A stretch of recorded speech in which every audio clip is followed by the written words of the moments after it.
امشب در 24 هجوم خانه به خانه ماموران امنیتی برای بازداشت معترضان.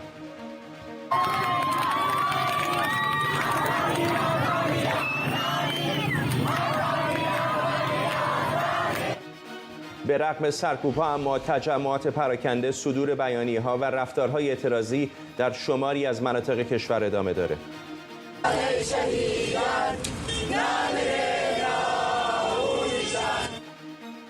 ادامه اعتراض، تعصب، تجمع و درگیری در بیش از 16 دانشگاه ایران. دانش آموزان در کرج و اصفهان در حمایت از مردم کردستان دست به اعتصاب زدند. هفتمین روز اعتصاب کسبه در شهرهای کردستان. کارگران و کارکنان در دست کم 4 شرکت بزرگ اعتصابات سراسری کردستان را حمایت کردند. و افزایش همکاری نظامی آمریکا و اسرائیل در راستای برخورد با تهدیدات جمهوری اسلامی. آمریکا بار دیگه به اسرائیل اطمینان داده که جمهوری اسلامی به توان هسته‌ای دست پیدا نمی‌کنه. از واشنگتن دی سی این 24 است با فرداد فرحزاد. خانم ها آقایان سلام و وقت بخیر. هجوم خانه به خانه ماموران امنیتی برای بازداشت معترضان در شهرهای جوانرود در کرمانشاه و پیرانشهر در آذربایجان غربی ادامه داره. گفته شده ماموران سپاه پاسداران به خانه‌های آپارتمانی مسکن مهر در بوکان هم حمله ور شدند. اینترنت در این شهرها با اختلال همراه بوده و جو امنیتی در جوانرود مانع از امدادرسانی به زخمی‌ها شده. با این همه علاوه بر اعتصابات گسترده، تجمعات در نقاط مختلف کشور ادامه داره.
علیرغم کندی اینترنت، تصاویر بیشتری در دقایق گذشته به دست ما رسیده از ظفر در تهران، از شهرک اکباتان گرفته در مشیریه و نقاط مختلف تهران تا شهرهای دیگر ایران از جمله اندیمشک هم تصاویری از اعتراضات گسترده داره به دست ما میرسه که حتما در ادامه برنامه سعی می‌کنیم اون رو براتون پخش بکنیم. شهرنوش پارسیپور، داستان نویس و مترجم ایرانی از لس آنجلس با ماست. خانم پارسیپور، یکی از آثار شما زنان بدون مردان خودش در واقع روایتی است از مصائبی که زنان ایرانی در کودتای 28 مرداد تجربه کردن. وقتی اتفاقات امروز رو می‌بینید چقدر شباهت و تفاوت می‌بینید با اون؟ والا در زنان بدون مردان داستان‌ها مربوط به زمان 28 مرداد هست و این دوتا وضعیت زیاد با هم مربوط نیستن. در اون موقع چاه بود و مردم از مصدق دفاع می‌کردن، اکنون دارن از ارزش‌هایی دفاع می‌کنن که با جمهوری اسلامی از بین رفتن و این ارزش‌ها الان خیلی مهمن و باعث حرکت واقعی مردم میشه. خانم پارسیپور، در بسیاری از اعتراضات مشابه چه در بهار عربی چه در انقلاب‌ها و اعتراضات دیگر در خاورمیانه بوده همیشه مواردی که زنان نقش کلیدی بازی کردن، نقش مهمی داشتن یا دغدغه‌های زنان هم مطرح شده. اما شاید این اولین بار هست، اگر اشتباه میکنم منو اصلاح بکنید، که اینقدر موضوع آزادی‌های زنان، موضوع حقوق زنان تبدیل شده به یکی از کلیدی ترین موارد اعتراضی. بله، مسئله حجاب اجباری خیلی مسئله مهمیه. اگه یادتون باشه در اول انقلاب وقتی که انقلاب موفق شد در ماه بهمن، در ماه اسفند در روز زنان راهپیمایی کردند علیه حجاب اجباری. یعنی نخستین راهپیمایی علیه جمهوری اسلامی چند روز بعد از انقلاب رخ داده و به وسیله زنان رخ داده. اکنون همون مسئله پیش اومده و زنها میخوان حقوق خودشون رو بگیرن و از شر حجاب اجباری راحت بشن. حجاب اجباری فقط رو سر زنان نیست، رو سر همه موقعیت‌های جامعه ایران هستش. شما به فیلم ها و سریال های تلویزیون نگاه کنید، افراد حالت غیر عادی دارن، بدون هیچ علت سببی زن مرد که زن شوهرن در اتاق زن حجاب داره و فیلم ها خراب میشه و این کمک نمیکنه که ایران بتونه فیلم هایی بسازه که با جهان رقابت بکنه و خیلی از مسائل دیگه شبیه به همین باعث گرفتاری هستش. این است که حجاب اجباری بعد از بین بره و زنان نقش اول رو در این قضیه دارن. خانم پارسیپور، سرکوب زنان، نقض حقوق اونها تاریخی طولانی داره در تاریخ بشر، اما در بسیاری از جوامع آرام آرام رو به لیبرال تر شدن و آزادتر شدن رفته. چه شده که در بعضی جاها به طور خاص مثل ایران و افغانستان این روند به عقب رفته؟ والا واقعیتش این هستش که مردهای افغان زنها رو رقیب خودشون میدونن و اونا رو میخوان پس بزن. در ایران مسئله به این شکل شاید نباشه، ولی به هر حال این گرفتاری هست و من دلیلش رو به درستی نمیتونم ارزیابی بکنم، بلکه دلیل غیر عادی پشتش نمیبینم. یک حالت اجتماعی هست که بخشی از مردها زنها رو جنس دوم میدونن و براشون احترام قائل نیستن و زن رو فقط اسباب و ابزار زایش میدونن و هیچ نقش دیگری براش قائل نیستن. نقش مذهب کجاست اینجا خانم پارسیپور؟ مذهب خود در مذهب اسلام زنان نقش دوم دارن، این یه واقعیتیه و در طی 1400 سالی که از مذهب اسلام میگذره همیشه زنها عقب بودن و عقب نگه داشته شدن. این یه واقعیت است. ولی در همین شرایط اسلامی هم کشورهایی که بالاخره کم و بیش سکولار بودن، به هر حال بسیاری از ادیان دیگر هم شرایط مشابهی رو برای زنان اقلیت‌ها در نظر میگیرن، ولی در جوامعی که سکولار بودن به نظر میرسه که دست کم تا حدود بیشتری زنان تونستن حقوقشون رو به دست بیارن. منظورتون از سکولار چیه؟ منظورم در جایی است که حکومت و کلیسا یا مسجد از هم دور باشن. درسته. اگه مذهب کنار بره و مردم بتونن بدون تکیه بر مذهب حکومت ایجاد کنن، مسئله زن و مرد هم تا حد زیادی حل میشه و این مشکل برطرف میشه. ولیکن متاسفانه در حال حاضر در ایران این امری امکان پذیر. سپاسگزارم از شما. شهرنوش پارسیپور، داستان نویس و مترجم ایرانی از لس آنجلس. دیروز اعتراض، تحصن، تجمع دانشجویی در دست کم 16 دانشگاه ایران ادامه داشت. در کردستان اساتید و دانشجویان دست به تحصن زدند و با صدور بیانیه‌ای به 5 زبان حمله نیروهای سرکوب به دانشگاه رو محکوم و خواستار برخورد قانونی با مهاجمان به دانشگاه شدند. بر اساس ویدئوها تحصن دانشجویان دانشگاه خلیج فارس بوشهر در اعتراض به دستگیری، تعلیق و ممنوعیت ورود دانشجویان وارد 4مین روز شده و گزارش‌هایی از درگیری در دانشگاه‌های شریف، علامه و نوشیروانی بابل منتشر شده.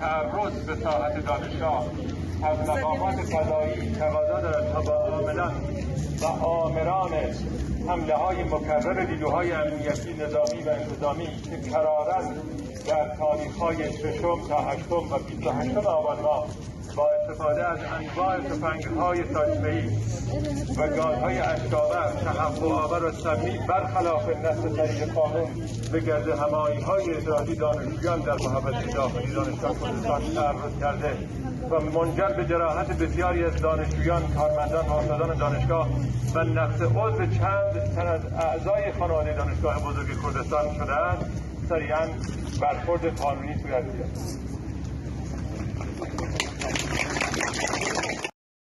در دانشگاه علامه دانشجویان خواستار برگزاری رفراندوم و تغییر حکومت شدند. کشور دچار بحران‌های عظیمی است که باید گفت دلیلش را میبایست در نظام سیاسی حاکم بر کشور جستجو کرد. نظامی که قرار بود مشکلات را حل کند اما حل نکرده بر دامنه و شدت آن افزود. این نظام امروز با توجه به آنچه خود مدعی آن بوده محکوم است. بنیانگذار جمهوری اسلامی میگفت گیرم پدران ما پهلوی را میخواستند، آنها چه حقی داشتند که برای سرنوشت امروز ما تصمیم بگیرند؟ آیا امروز نمیتوان گفت نسل 57 چه حقی داشت که بخواهد برای نسل ما تصمیم بگیرد؟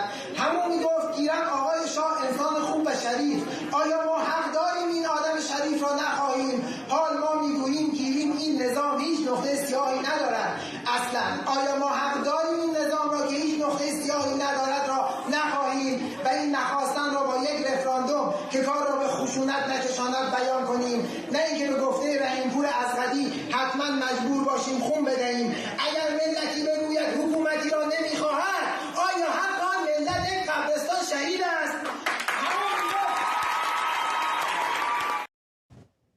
در شاهین شهر اصفهان دانش آموزان در حمایت از مردم کردستان و اعلام همدردی با سایر کشته شدگان دست به تجمع، اعتصاب و اعتراض زدند. در محمد شهر کرج مسئولین درهای مدرسه را قفل کرده بودند تا اعتراض دانش آموزان به خیابان کشیده نشد.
خبرگزاری هرانا خبر از بازداشت یک دانش آموز در جوانرود و یک دانشجوی دیگه در تهران داده.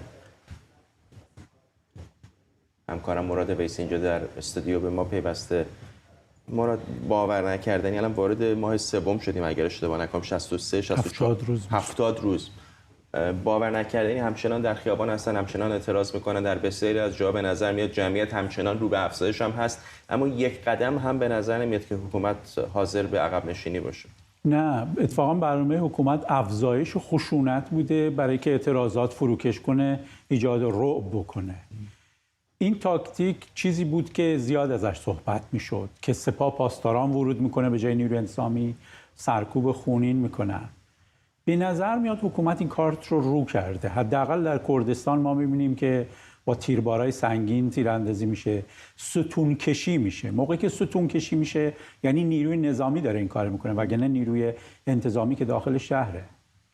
این امید حکومت این بود که باعث کاهش اعتراضات بشه. به نظر نمیاد در 48 ساعت گذشته این اتفاق افتاده باشه. ما یک شواهدی داریم که شهرهای دیگه که ازشون انتظار میرفت در حمایت از شهر کردستان اعتراض کنن شروع کردن به این کار. موقعی که یه جایی مثل دسفول اعتراض میکنه، اندیمشک، مشیریه تهران، اینا جاهایی هستند که نمادینن، به این دلیل که مشیریه تا حالا اعتراض نبود، یه جای کارگرنشینه. یا دسفول یک شهریه که خیلی از کسایی که مسئولین نظامن از اونجا میان. معاون اول رئیس جمهور از اونجا میاد، فرمانده قرارگاه اصلی جنگی جمهوری اسلامی سرلشکر رشید از اونجا میاد. شهری بوده که خیلی از مسئولین حزب الله خوزستان اونجا بودن. ولی حالا در 48 ساعت اخیر دسفول هم دوباره شاهد اعتراضات بوده.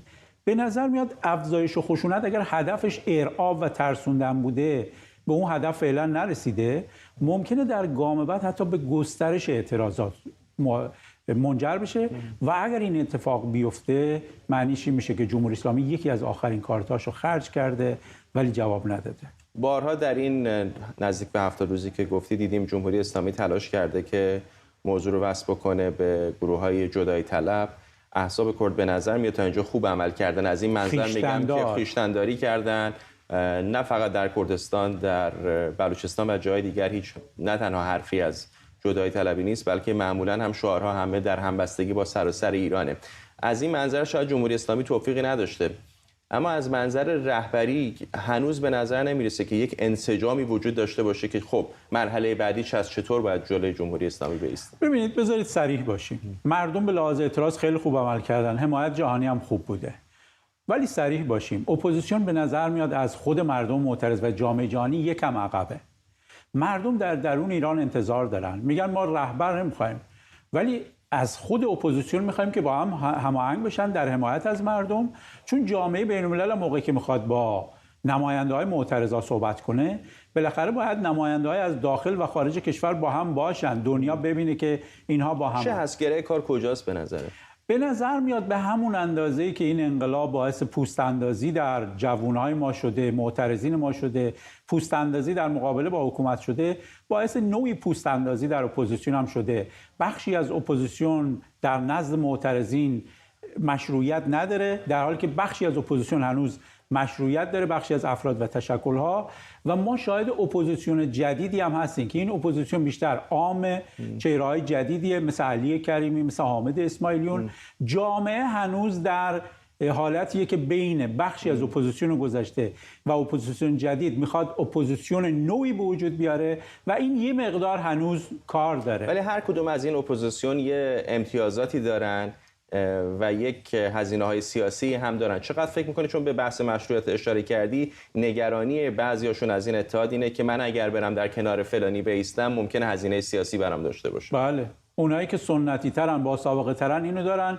نسل جدید کمتر این ملاحظاتو داره، یعنی اپوزیسیونی که حزبی نیست و اپوزیسیونی که افرادی که به واسطه کارهای خودشون مورد اعتماد مردم قرار گرفتن و سرمایه اجتماعی و سیاسی برای خودشون ساختن، به نظر میاد جسورتره. در نهایت رهبری این انقلاب ترکیبی خواهد بود از افرادی که به شکل میدانی وسط کارن و بخش کوچکتری از اپوزیسیون که هنوز مورد اعتماد و مورد توجه مردمه.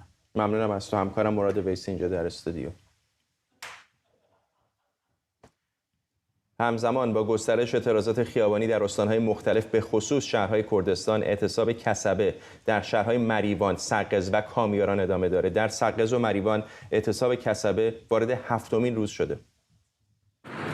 مریوان 1 آذر.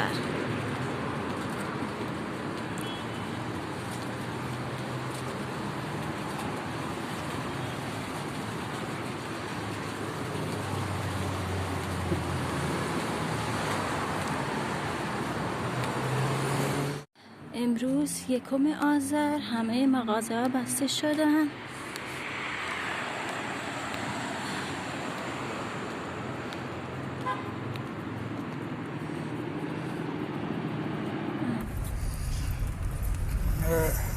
تاریخ 1 1401 برای هفتمین روز مردم شهرستان سقز اعتصاب کردند. درود به شرف و غیرتتون. هفتمین روز پیاپی اعتصاب شهر سقز.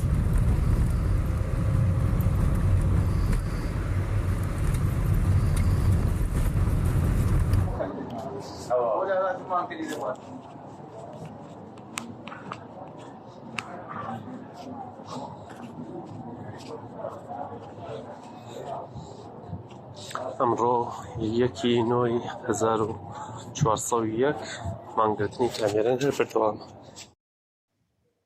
در کنار کسبه کارگران بهمن موتور، کارگران پالایشگاه 11 فاز 13 مجتمع گازی پارس جنوبی در استان بوشهر و رانندگان پایانه اکبرآباد در اسلام شهر هم اعتصاب کردند. کارگران بهمن موتور دلیل اعتصاب رو وضع بد مملکت و حقوق پایین خوندن.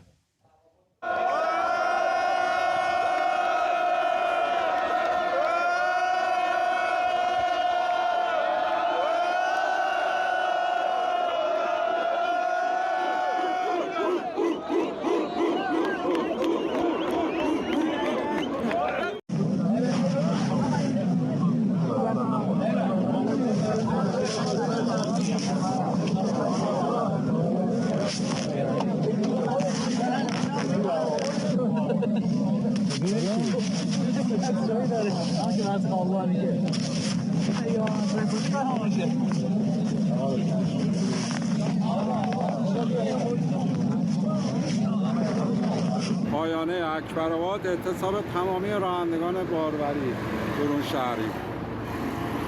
همه اعتصاب کردن، دارن خالی میرن.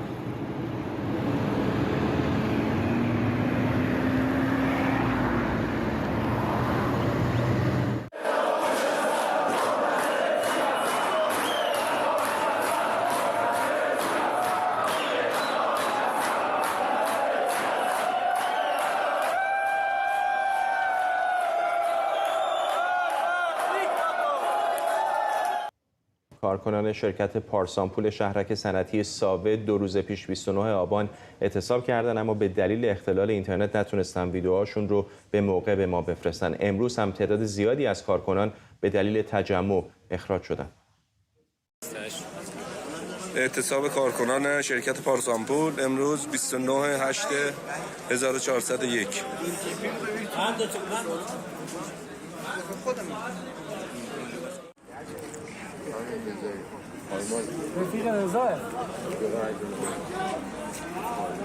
این هم اعتصاب کارکنان شرکت پارسامپول 29/8/1401 ساوه.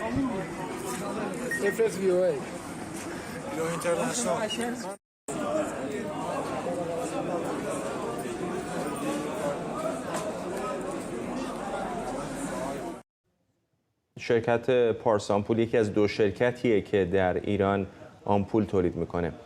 علی جوادی استاد دانشگاه UCLA و فعال سیاسی از لس آنجلس با ماست. آقای جوادی، به نظر میاد که این اعتصابات کارگری از یک اقدام ثانویه در این اعتراضات سراسری الان داره تبدیل میشه به یکی از اهرم‌های کلیدی در پیشبرد اهداف معترضان.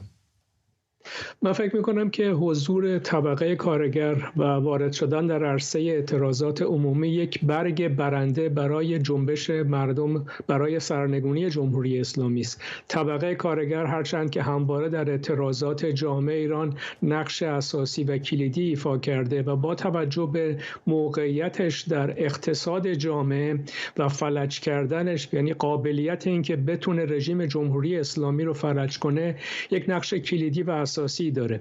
تاریخاً اگر نگاه بکنیم به نقشی که کارگران در تحولات سیاسی جامعه ایفا کردن و به یاد بیاریم زمانی که در دوران رژیم گذشته حکومت نظامی اعمال شده بود، این کارگران نفت و گاز و پتروشیمی بودند که با اعتراضات خودشون کمر حکومت نظامی رو در هم شکستند. این بار هم چنین انتظار و امیدی از طبقه کارگر ایران در تحولات اعتراضی جامعه، در جنبش توده های مردم برای سرنگونی میره. کارگران دارن به میدون میان و این امید بخشه. غول طبقه کارگر میتونه نقش کلیدی و اساسی در به زانو در آوردن رژیم جمهوری اسلامی و نزدیک کردن پیروزی شیرین مردم بر جمهوری اسلامی باشه.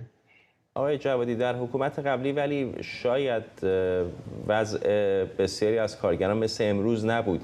امروز ممکنه خیلی از کارگران اگه یک ماه کار نکنن، به خصوص کارگران روزمزد، واقعا برای آوردن نان بر سر سفرهشون با مشکل روبرو باشن. فکر میکنید این چقدر مشکل هست و چقدر در اینجا کسانی که در طبقه متوسط هستن وضع بهتری دارن، احیانا اپوزیسیون در خارج از کشور میتونن نقش مهمی بازی بکنن در کمک مالی به اونها؟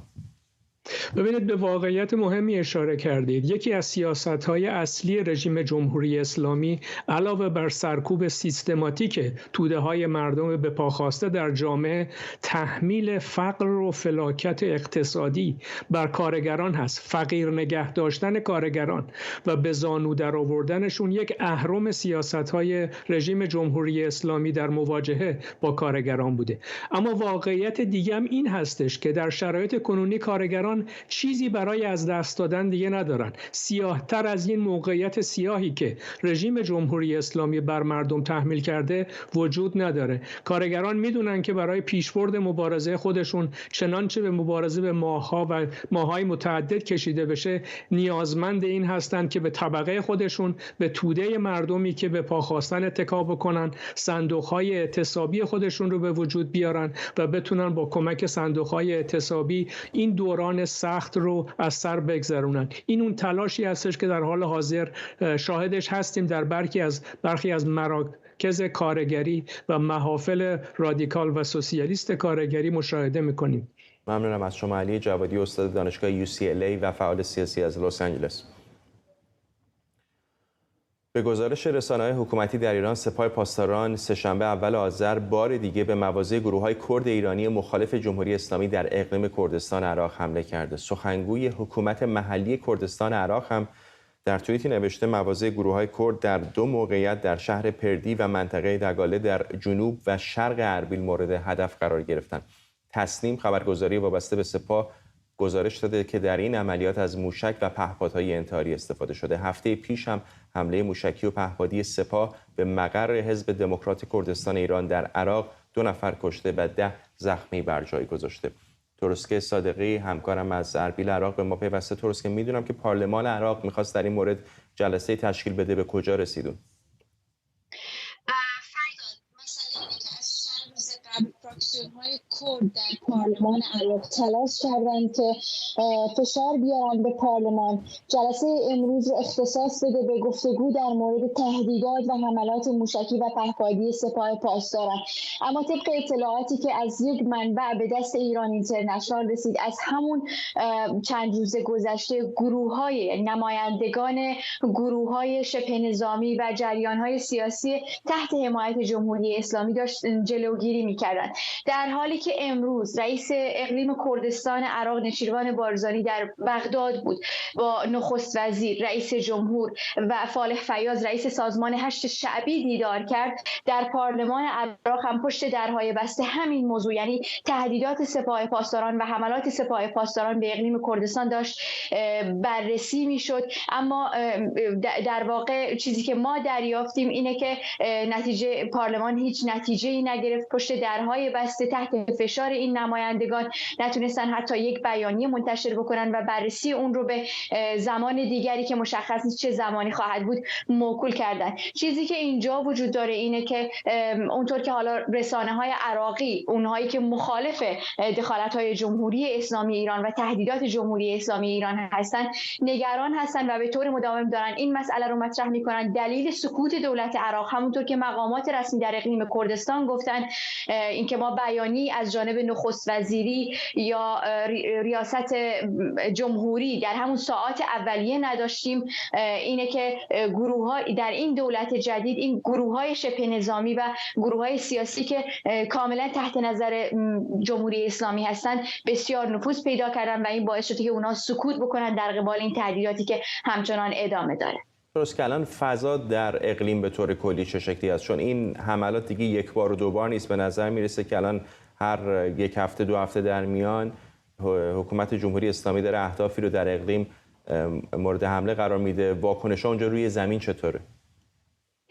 در کمتر از 2 ماه، یعنی بعد از اینکه این خیزش سراسری در ایران شروع شد، ما داریم می‌بینیم که حدود 3 بار اینجا همه مواضع احزاب، حتی اردوگاه‌هایی که فقط زنان و کودکان اونجا هستند، در 10 کیلومتری مثلا فرودگاه بین‌المللی اربیل که 2 شب قبل اون رو هدف قرار دادن، یا همین حزب پاک، حزب آزادی کردستان که اونا رسما اعلام کردن در قالب یعنی همراه با نیروهایی که علیه داعش دارن می‌جنگن، اونها در اون منطقه در کرکوک در اطراف پرده حضور دارن. این حملات همچنان داره تکرار میشه و امروز ما اطلاعاتی به دستمون رسید از یک افسر نیروهای مرزی اقلیم کردستان که همین الان از شب گذشته تا همین دقیقه سپاه پاسداران در مرز حاج عمران، یعنی این قسمتی که از پیران شهر به گذرگاه مرزی حاج عمران در اقلیم کردستان میرسه، تعداد زیادی نیرو اونجا مستقر کرده با سلاح سنگین و نیمه سنگین و همچنان حمله رسانه‌ای اونها ادامه داره که حمله زمینی به خاک اقلیم کردستان میکنن. 2 خواسته داشته هفته گذشته اسماعیل قانی در سفری که به بغداد داشت و این موجب نگرانی مردم در اقلیم کردستان شده، اینکه باید نیروهای عراقی به مناطق مرزی برن وگرنه حمله زمینی خواهند کرد. در واقع در شبکه‌های اجتماعی و چیزی که در رسانه‌ها می‌بینیم اینه که سپاه پاسداران بدون هیچ دلیلی و بدون هیچ بهانه‌ای داره اقلیم کردستان رو هدف قرار میده، در حالی که خود این احزاب کردستان ایران تأکید میکنند که اونها از خاک عراق هیچگاه به خاک ایران حمله نکردند و در این شرایط خصوصا هیچ گونه عملیاتی از جانب اونها علیه ایران صورت نگرفته. ممنونم از تو ترسک صادقی، همکارم از اربیل عراق. تعدادی از فعالان ادبیات و هنر کودکان و نوجوانان با صدور بیانیه‌ای با عنوان صدای آزادی به قتل و بازداشت کودکان و نوجوانان در جریان اعتراضات اخیر اعتراض کردند. این بیانیه از زبان تعدادی از کودکان کشته شده در جریان اعتراضات سراسری به آرزوهای برباد رفته اونها اشاره کرده. آغازگر این متن به نام خداوند رنگین کمان جمله معروف کیان پیرفلک، کودک 9 ساله‌ای که در ایذه خوزستان با شلیک مستقیم نیروهای امنیتی کشته شد. شماری از مردم معترض ساکن مونتریال و تورنتو هم مقابل دفتر یونیسف در این 2 شهر تجمع کرده و درباره سکوت صندوق حمایت از کودکان سازمان ملل متحد در برابر کشتار کودکان در ایران اعتراض کردند. یونیسف تا این اواخر در این باره واکنشی نشون نداده بود، اما جمعه پیش و در آستانه روز جهانی کودک کشته شدن کودکان رو در اعتراضات ایران وحشتناک خوند. در متن بیانیه یونیسف اومده که اونها به شدت نگران گزارش‌های مربوط به کشته شدن، زخمی شدن و بازداشت کودکان در ایران هستند. ماهرخ غلام حسینپور همکارم اینجا در استودیو به ما پیوسته. اول بیشتر در مورد این بیانیه بهمون بگو. فرداد، این بیانیه در واقع 3مین بیانیه فعالان حوزه ادبیات کودک هست که همونطور که خودت گفتی از منظر کودکان کشته شده دریچه‌ای باز کرده رو به رویاها و آرزوهای برباد رفته این کودکان. در بیانیه دومشون که نزدیک به 800 نفر هم این بیانیه رو امضا کردن، باز اشاره کرده به یک موضوع مهم. اعتراض کرده نسبت به شکستن حریم مدارس که به نوعی شکستن حریم کودکان هست. اینکه نیروهای سرکوب به خودشون اجازه میدن وارد مدرسه بشن و این کار میتونه چه عواقب سنگینی در آینده ایجاد بکنه. اعتراض بگو، ادامه بده. میخواستم یه آمار بهت بدم در مورد آخرین آماری که در مورد کودکان کشته شده. من امروز خوندم سازمان حقوق بشر ایران گفته دست کم 47 کودک در جریان اعتراضات اخیر کشته شدن. البته این آمار هم در واقع تنها آمار موجود نیست. ما 2 تا آمار و 2 تا روایت دیگه هم داریم. روایتی که میگه 52 کودک کشته شدن و روایتی که میگه هویت 58 کودک شناخته شده. ولی فقط دست کم در جمعه موسوم به جمعه خونین زاهدان هممون تو خبرها خوندیم که نزدیک به 11 کودک تو رنج سنی 2 سال تا 16 سال، دقت کن به کلمه 2 سال، کشته شدن. از کل آمار کودکان کشته شده گفته میشه که 9 تاشون دختر بودن و 3 تا از این کودکان تبعی افغانستان هست. اشاره کوتاهی کردیم در همین گزارش هم که فشارهای زیادی بر سازمان‌های عموماً وابسته به سازمان ملل متحد علل خصوص یونیسف بوده در این مدت که آنقدر که باید و شاید اقدام نکرده؟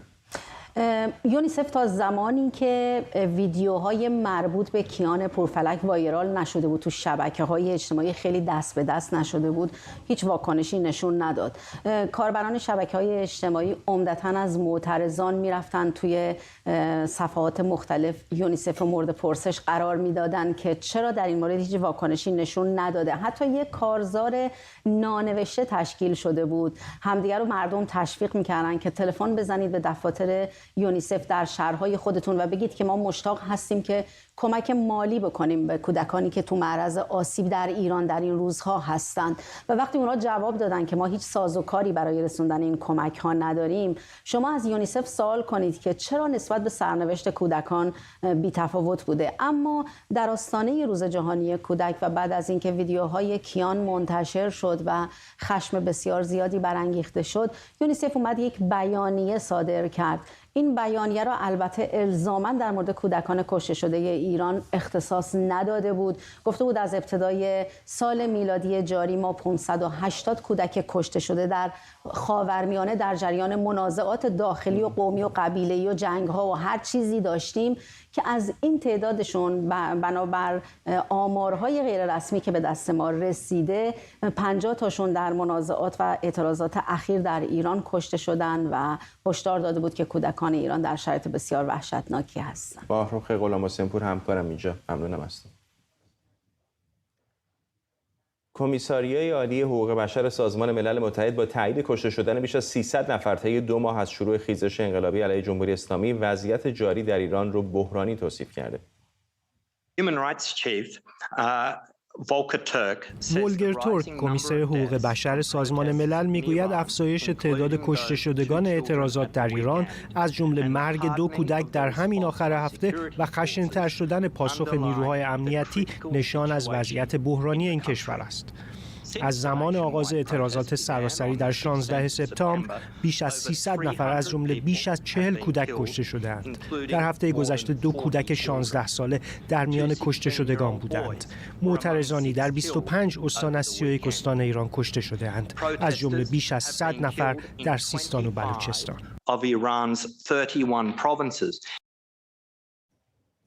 جرمی لارنس، سخنگوی این نهاد، همچنین خودداری جمهوری اسلامی از تحویل اجساد کشته شدگان به خانواده هاشون و مشروط کردن تحویل اجساد به عدم اطلاع رسانی یا ارائه روایت نادرست از مرگ رو نگران کننده توصیف کرده و همچنین گفته جمهوری اسلامی با سرکوب و خشونت به اعتراضات پاسخ داده و تنها در هفته پیش 40 نفر در شهرهای کردنشین ایران کشته شدند. سخنگوی کمیساریای عالی حقوق بشر گفته نبود پاسخگویی در مورد نقض فاحش حقوق بشر در ایران به افزایش نارضایتی‌ها کمک می‌کنه. منیرو روانیپور، نویسنده از ایالت نوادا در ایالات متحده با ماست. خانم روانیپور، به نظر میرسه که علیرغم همه فشارهای بین‌المللی، کمیساریای عالی حقوق بشر، نهادهای حقوق بشری دیگر، هیچ بخشی از حاکمیت حاضر نیستش که حتی یک درجاتی از مسئولیت رو هم بپذیره. سلام خدمت بینندگان شما. ببین عملکردشون خیلی جدی نیست. دارن میگن ما داریم تماشا میکنیم ببینیم به کجا میکشه، خیلی بحرانی اوضاع. ببین وقتی که پندمیک میشه، وقتی طاعون میاد، یه وظیفه مشخصی کشورها دارن که جلو سرایت طاعون رو به کشورها بگیرن و جون مردم رو نجات بدن. ما سالهاست دچار طاعون هستیم، دچار چیزی شدیم که از کرونا هم بدتره و خیلی ها چشمشون رو میبندن.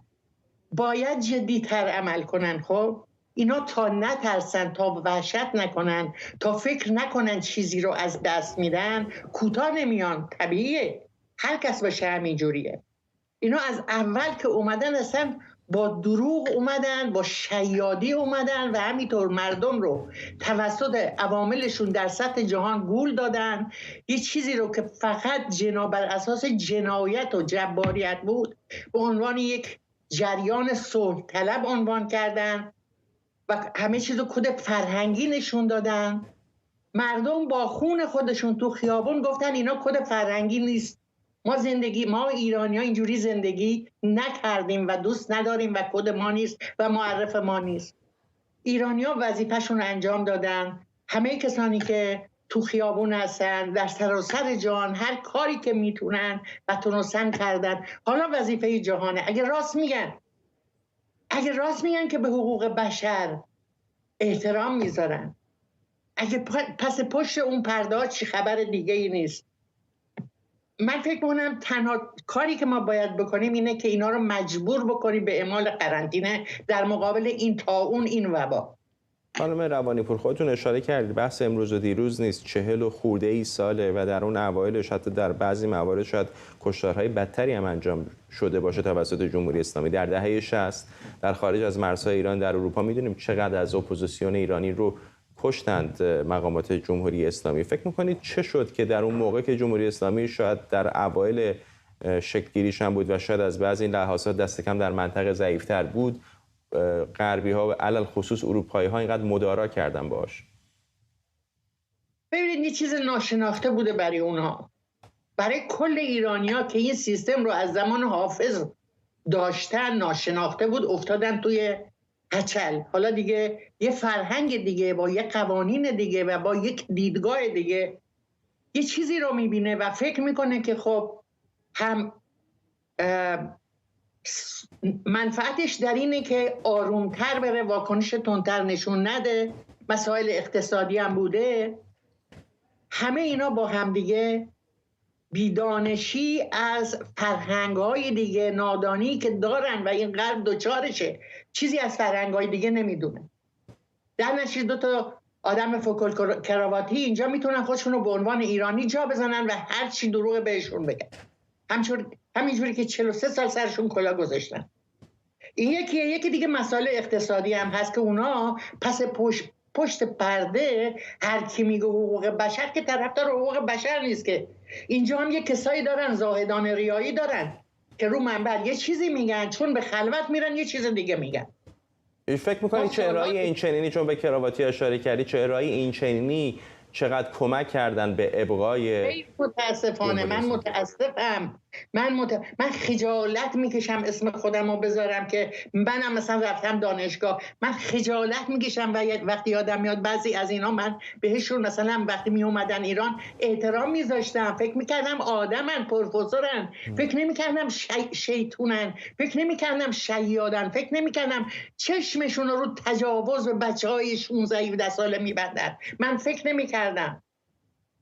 یعنی نمیخوام خیلی برگردم به تاریخ ها، ولی فکر میکنید که مثلا تیپ های مثل خود خمینی بدون کمک جریان های چپ، بدون کمک جریان های آکادمیک، بدون کمک جریان های حتی ملی مذهبی، تیپ های مثل بازرگان، چقدر واقعا میتونست این کنترلی رو که بر ایران پیدا میکردن؟ نمیتونستن عزیزم، نمیتونستن. ببین یکی از دانشگاه هاروارد میومد، ملت بدبخت هم میگفتن با این که تو سوربن تحصیل کرده، این که تو هاروارد تحصیل کرده، اون نمیفهمه، تو میفهمی؟ ما مواجه بودیم با این چیزا.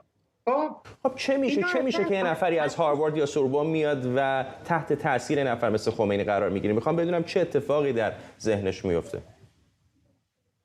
ببین هر کسی که میره تحصیل میکنه لزوماً روشنفکر نیست. یعنی تحصیل اکادمیک با روشنفکری دوتاست. میتونه جزء اون سینه زنان فرهنگی باشه، ولی یادمون باشه که اگه بخوایم برگردیم به اون سالها، یه جریانی بود به اسم برگشت به خیشتن خیش.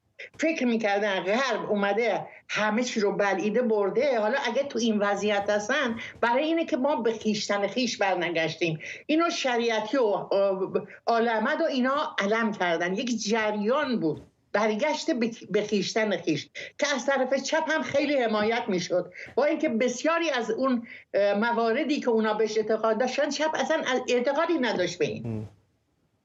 خانم روانی‌پور، انصافا خب دنیا هم دنیای متفاوتی بود. دهه 70 میلادی یا 50 شمسی واقعا کل گیتی در یک فضای دیگری سر می‌کرد. فکر می‌کنید این بدون ایدئولوژی بودن جریان فعلی، دست کم در ظاهرش که اینطور به نظر میرسه، یعنی شما شعار ایدئولوژیکی بین معترضان نمیشنوید، این چقدر میتونه کمک بکنه به اونها در به وجود آوردن یک جامعه سکولار بدون نگرانی هایی که مثل اتفاقی که در 57 افتاد، یا میتونه این نداشتن ایدئولوژی کارشون رو دشوارتر بکنه برای پیدا کردن یک اتحاد؟ ببین اصلا ایدئولوژی به نظر من، ببخشید، لازم نیست اینجا واقعا. ببین یک پرشین کالچره، این از فرهنگ ایرانی میاد، این از کتاب حافظ میاد، از خیام میاد، از فردوسی میاد. ببینید خیام حافظ در مقابل زاهد ریایی میسته 700 سال پیش. خب فردوسی میسته، خیام میسته. این بچه هایی که تو خیابون هستن جونشونو میدن، اینا رندای حافظن. زندگی طبیعی میخوان، زندگی میخوان که افت و خیز داشته باشه، نمیخوان برن تو بهشت. کاری به جهنم و بهشت ندارن. مثل آدم و حوا میخوان تجربه شخصی داشته باشن از زندگی. خانم روانی پور، اون درصدی که حالا من نمیدونم چقدرن، 5%، 10%، 15%، نیم درصدن، اون درصدی که به زور میخوان مابقی رو به قول شما ببرن بهشت، با اونها باید چه کار کرد؟ اون درصد باید آیزوله بشه، برای که این مثل وبا میمونن. اینا مثل وبا میمونن. با کارهای روانشناختانه‌ای که میکنن و برنامه‌هایی دارن و تجربه‌هایی که در طول تاریخ دارن، میتونن این بیماری رو منتقل کنن حتی به کسانی که تو باور نمی‌کنی. ببین کار فرهنگی کار ساده ای نیست. این الان یه جنبشیه. سوال من فرهنگی نیست، سیاسیه. فرض کنید فردا جمهوری اسلامی ساقط شد، یک حکومت دموکراتیک آمد، بالاخره یک بخشی از ایرانی‌ها هر چقدر کوچک این شکلی فکر می‌کنن دیگه، یعنی این رائفی پورها و افراد دیگری که می‌بینیم تو اون سرزمین هستن، چه کار باید کرد با اونها؟ ببخشید اگه من باشم شاید بگید جباریته، شاید بگید که این دایورسیتی رو در نظر نمی‌گیری. اینا امتحانشون رو پس دادن، تموم شده رفت. اینها سالیان سال امتحانشون رو پس دادن، جز دروغ و آدمکشی و حقه‌بازی و تجاوز چیزی از توش در نمیاد. باید به طور کلی، نه تنها ایران، کل جهان جلو حرکت اینا رو بگیره. من به شما گفتم اینا طاعونن، نمیتونی امکانات در اختیارشون بذاری بگی شما این گوشه بمون. اینا مثل ویروس میمونن، همه جا میتونن منتشر بشن، باید جلوشون گرفته بشه. خانم روانی پور، ولی در جوامع غربی، در خیلی از جوامع غربی بالاخره حضور دارن، مشارکت سیاسی میکنن، ولی خب نمیتونن به اون اکثریتی که میخوان برسن دیگه. یعنی بالاخره در ایران هم اینا وجود دارن. میخوام بپرسم که چطور میشه یک جامعه دموکراتیک داشت که بالاخره بخشی از اونها اسلامگرای افراطی هستن به نظر میاد و با اونها تعامل داشت احیانا. نمیدونم راه حلش واقعا چیه. شما دارید میپرسید میشه تو ایران این امکان؟ من چیزی نمیگم، دارم میپرسم واقعا باید چه کار کرد فردا ایران، یک جمعیت قابل توجهی که اسلامگرا افراطی هستن، با اینها باید چه کار کرد؟ اینا باید آموزش داد، باید طی برنامه‌های فرهنگی بسیار طولانی این شستشوی مغزی که شدن مغزشون رو تمیز کرد، باید برنامه‌هایی براشون گذاشت، باید جهان رو بهشون نشون داد، نسخه های دیگری از جهان رو نشون داد، باید کمکشون کرد اینطوری، ولی مانع هر نوع فعالیتشون بشه. مذهبی چیز شخصیه، تو میتونی تو خونه خودت عبادت کنی هرچا، ولی مانع حتی یه گروه 3 نفره باید بشی، وگرنه اینا طاعونن، همه چی رو نابود میکنن، مثل که تا حالا کردن. ممنونم از شما منیرو روانی پور، نویسنده از نوادا. آویو کوهاری، فرمانده ستاد کل ارتش اسرائیل، بعد از دیدار با جک سالیوان گفته آمریکا و اسرائیل باید در راستای برخورد با تهدیدات جمهوری اسلامی همکاریاشون رو افزایش بدن. کوهاوی گفته در نقطه حیاتی ایستادیم و سرعت بخشیدن به همکاری‌های دو جانبه ضروریه. بنابر گزارش‌ها اسرائیل و ایالات متحده هفته آینده یک مانور نظامی مشترک برگزار می‌کنند که در اون حمله به جمهوری اسلامی و گروه‌های نیابتی در منطقه شبیه سازی میشه. همزمان در تحولی دیگه آزمایشگاه نیروی دریایی آمریکا در بحرین تایید کرده عامل حمله به یک نفتکش تجاری در سواحل عمان پهپاد شاهد 136 جمهوری اسلامی بوده. فرمانده ناوگان 5 نیروی دریایی آمریکا حمله به این نفتکش تجاری رو عمدی، شرم‌آور و خطرناک خونده. در همین حال سخنگوی شورای امنیت ملی کاخ سفید گفته واشنگتن همچنان با نگرانی عمیق به پیشرفت برنامه هسته‌ای و موشکی ایران نگاه میکنه. جان کربی گفته کاخ سفید در عین حال عمیقاً نگران تشدید سرکوب معترضان ایرانی هم هست. بریم به کنگره آمریکا و همکارم آرش علایی. آرش، آقای کربی امروز گفت برای جلوگیری از اتمی شدن ایران تمامی گزینه‌ها روی میز رئیس جمهوری آمریکاست. جزئیات بیشتر رو از تو بشنویم. بله، آقای کربی مشاور در واقع سخنگوی شورای امنیت ملی آمریکا امروز جلوی خبرنگاران ظاهر شد. به نظر میاد صحبت‌های ایشون پاسخی بود یا واکنشی بود به خبرها و شایعاتی که میگوید جمهوری اسلامی در حال غنیسازی 60% در سایت فوردو هست. به این سبب میگم شایعات که وزیر امور خارجه آمریکا آنتونی بلینکن چند ساعت قبل از آقای جان کربی صحبت کرد و گفت این ادعا رو که سازمان انرژی اتمی جمهوری اسلامی مطرح کرده مبنی بر غنیسازی 60% در فوردو رو تایید نمی کند. با این حال صحبت‌های آقای کربی خیلی صحبت‌های محکمی بود. یادتون باشه و بینندگان عزیز یادشون باشه من هفته پیش با آقای کربی در اندونزی در حاشیه اجلاس سران گروه 20 صحبت کردم. اونجا گفت اصلا تمرکزشون رو مسئله اتمی نیست. به نظر میاد که این گزارش‌های اخیر تمرکز کاخ سفید رو خود برگردونده به مسئله اتمی. صحبتی که ایشون کرد در مورد اینکه تمام گزینه‌ها روی میز رئیس جمهوری آمریکا خواهد بود برای اینکه هر وقت جو بایدن تصمیم بگیره هر کدوم از اونها را انتخاب کنه، این صحبت بسیار جدی است. و بخش دیگری هم که ایشون گفت آمریکا متحد است که اجازه نده به جمهوری اسلامی که بخواد به توانایی ساخت بمب اتم دسترسی داشته باشه. ما یادمون هست اون موقع ابتدایی که جو بایدن به کاخ سفید اومده بود در سخنرانی ابتدایی خودش گفت اجازه نمیده جمهوری اسلامی بمب داشته باشه و الان این صحبتی که چند ماه هم از کاخ سفید توسط مقامات مختلف تکرار میکنه مبنی بر اینکه اجازه نخواهد داد جمهوری اسلامی به توانایی ساخت بمب برسه، به نظر میاد یه قدمی در واقع جلوتر رفته کاخ سفید و در این زمینه هم احساس میکنه که از اعتماد به نفس کافی برخوردار است در منطقه. همونجور که شما گفتی آوی کوخاوی رئیس ستاد مشترک ارتش اسرائیل امروز در واشنگتن هست، با مقامات کاخ سفید دیدار کرده. مطبوعات آمریکایی گزارش میدن چندین فروند هواپیمای فوق پیشرفته گر رو تحویل گرفته از آمریکایی ها که میتونن برای حمله به تأسیسات اتمی ایران استفاده بشن و یکی از تانکرهای هواپیماهای تانکر سوخت آمریکایی به اسم K-336 که بهش میگن پمپ بنزین هوایی که کاخ سفید گفته بود احتمال داره حتی چند سال طول بکشه تحویل داده بشه. حالا مطبوعات میگویند که آمریکا اصلا این رو به اسرائیل تحویل داده است. زیر یک دقیقه اگر بتونی بگی چه میدونیم در مورد مانور مشترک آمریکا اسرائیل؟ ببین بالاخره این مانورهایی است که ما قبلا هم دیده بودیم از آمریکایی ها برگزار کنن با اسرائیل. مسئله اصلی این است که الان اسرائیل یعنی اومده زیر چتر حمایتی سنتکام که سنتکام منطقه خاورمیانه رو در بر میگیره، شمال آفریقا و خاورمیانه، و جنرال مایکل کوریا در واقع رئیس سنتکام در این چند وقت تحرکات زیادی داشته و منطقه چندین بار سفر کرده.